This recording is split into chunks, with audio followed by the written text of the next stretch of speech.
suis Souleymane du collectif Libre Ego en droit. Je vais te laisser le soin de te présenter. Moi, je suis Ahmed Kerrar, je suis l'entraîneur du club. Ça fait plus de 20 ans. Membre fondateur de l'association Ring Cournevien, ce que vous voyez ici. Qu'est-ce qui t'a amené à pratiquer la boxe et à fonder un club tel que celui-ci à la Cour? Mon père, Dieu et son âme, il faisait de la boxe anglaise. Quand j'étais petit, Mohamed Ali, il me fascinait. Je me rappelle qu'on était à la Cité, que j'habitais au 4000. On avait entendu parler que Mohamed Ali a rencontré Foreman.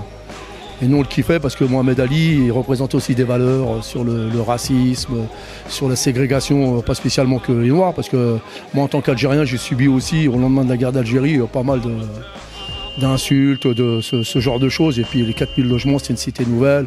Et ce qui m'a mené à la boxe, c'est que quand j'étais jeune, je m'étais cassé le bras. Et ma mère m'a envoyé à l'hôpital pour me faire soigner le bras. Et il m'a demandé ce que je voulais faire. Et moi, je voulais être pilote d'avion. Ça ne me touche pas, nous, les immigrés. Je m'appelle Ahmed Kerrar et tout, une famille de 10 gosses, tout ça. Il m'a dit, tu sais, dans la vie, il faut choisir un autre métier.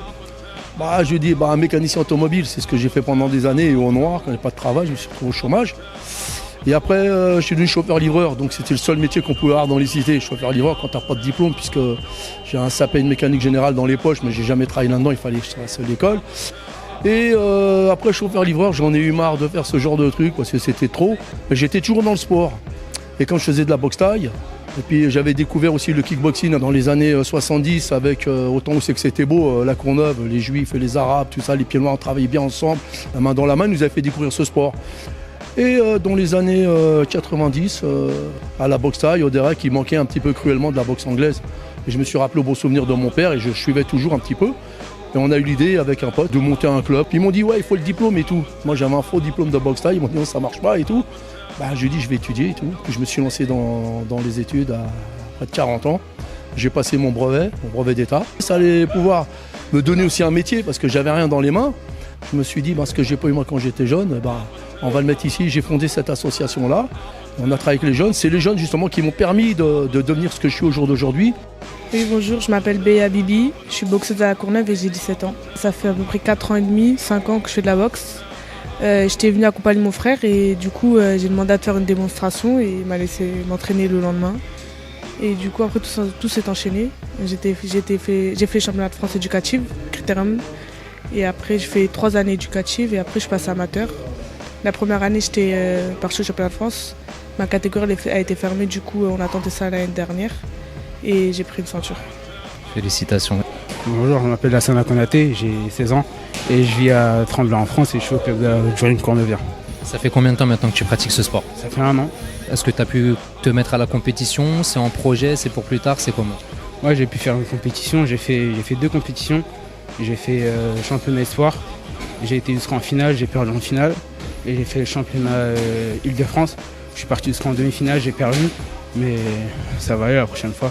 Maintenant, ça me fait 10 combats et samedi, j'ai un prochain combat. Avec 1 an de pratique uniquement, c'est déjà très très bien, beau palmarès. Moi, bonjour, je m'appelle Amine et Michamil, j'ai 19 ans. J'ai 20, j'ai 20. Ouais, j'ai 20, avec la fatigue, je suis désolé. Ouais, j'ai 20 et ouais, j'habite à la Courneuve. J'ai toujours pratiqué ici de Ring Cournevien, je suis jamais allé voir autre part, mais j'en ai pas envie. Moi, je me sens très bien dans cette salle-là. Si j'y suis ici depuis presque 10 ans maintenant, c'est que je me retrouve ici. C'est Ahmed, moi depuis que je suis petit, c'est comme un deuxième père pour moi. Et les petits que là, j'étais comme eux. Maintenant, on apprend tous ici. On s'apprend tous, on apprend des petits, on apprend par des grands, on apprend par des petits. Et voilà, ici c'est comme une famille. Et comment a pris ton entourage le fait que tu te mettes à la boxe? Mon père il était content, il est toujours derrière moi. Ma cousine elle est venue s'inscrire cette année, elle est là-bas. Parmi tes amis, tu trouves un soutien quotidien? Oui, ils viennent me regarder. Dans la Courneuve, tout le monde me demande quand j'ai des combats et tout. Et après, j'ai des copines de l'équipe de France avec qui on soutient quand il y a des déplacements, on est tout le temps ensemble et tout.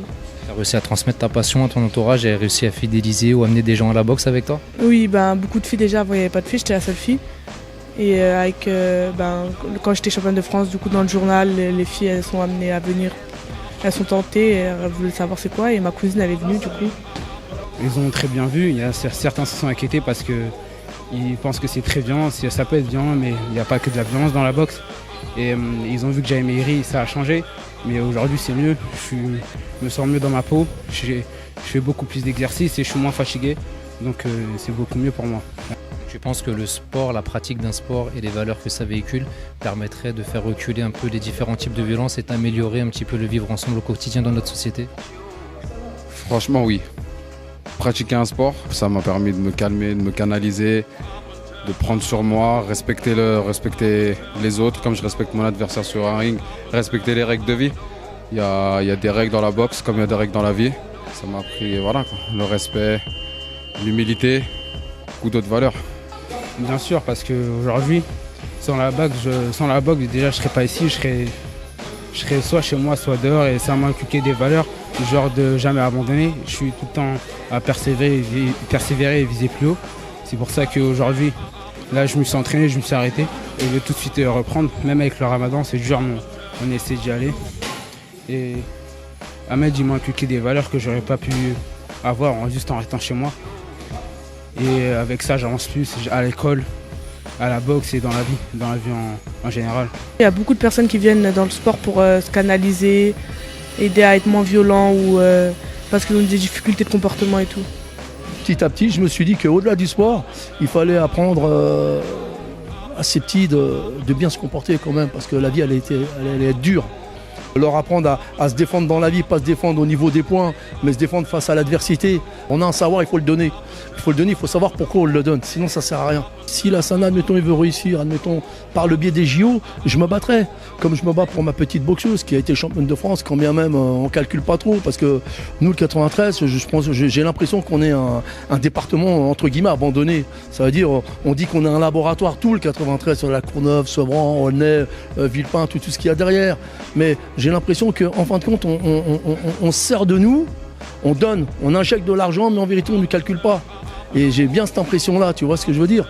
Et je le vois bien au jour d'aujourd'hui, nos petits, si on ne se bat pas pour eux, ils sont à la dérive. Alors notre slogan associatif est la violence recule là où la solidarité avance, comme tu peux le voir sur le t-shirt. Qu'est-ce que tu penses de ce slogan? C'est un beau slogan parce qu'avec la solidarité elle avance et la violence elle recule. Si on est tous ensemble, il y aura moins de violence, si je comprends bien. Est-ce que tu penses que c'est un slogan qui aurait sa place dans des lieux sportifs, que ce soit dans les stades, dans les rings? Oui, on voit rarement des slogans comme ça et je pense que ça serait pas mal.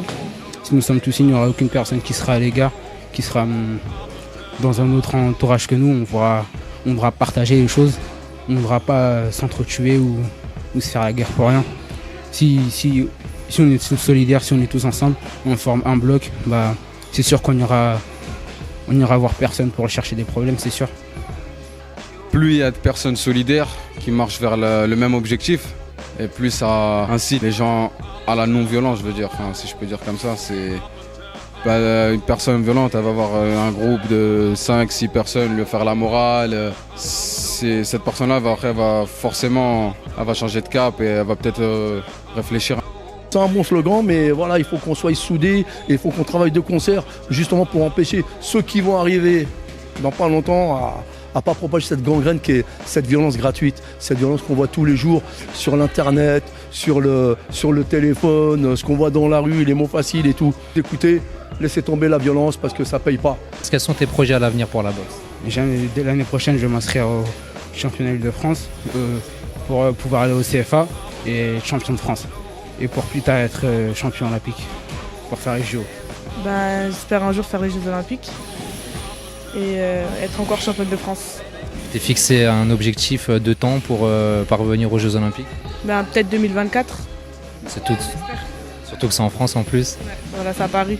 Du coup, on espère y parvenir. On te souhaite de pouvoir y parvenir. Tu pourrais nous montrer ta ceinture? Championnat de France junior femme 2017, 64 kilos. Vraiment félicitations.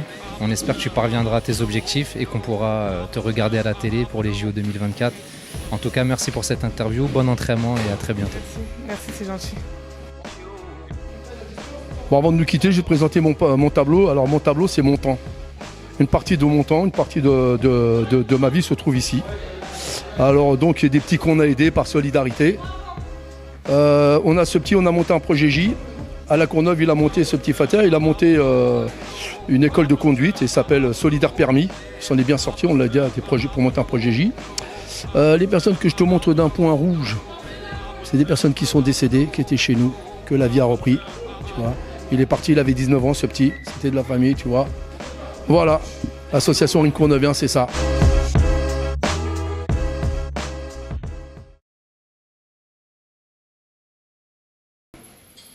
Voilà, je refais une petite dédicace à notre petit Sofiane qui est ici. Il est mort, il avait à peine 14 ans. Il est mort de la violence routière. Dans une seconde, il voulait vivre 2 secondes. Il est parti. Une dédicace à notre petit Sabri qui est ici. Il est mort il y a quelques années. Il a pris 2 balles dans le dos. Voilà, c'est quand même grave de partir jeune comme ça, c'est pas normal. Et une dédicace aussi pour Mohamed Ali aussi, qui a bien parlé pour nous, à la jeunesse, pour la violence, la ségrégation, tout ça. Il est venu en 1982 en avril. Et c'est un ami à moi aussi qui est décédé, qui est sur la photo, qui avait pris ça et qui me l'a offert. Voilà. Et à toute la jeunesse de toutes les banlieues, ça sert à rien la violence. Faites-vous violence dans le sport, faites-vous violence dans l'intellection, dans l'intelligence et dans le bon comportement. Et ça suffira amplement pour bien remplir sa vie. Allez, ciao.